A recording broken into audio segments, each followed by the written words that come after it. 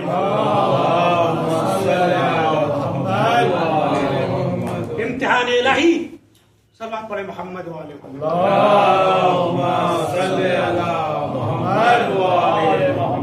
تم سب کو مورد امتحان قرار دیا جائے گا.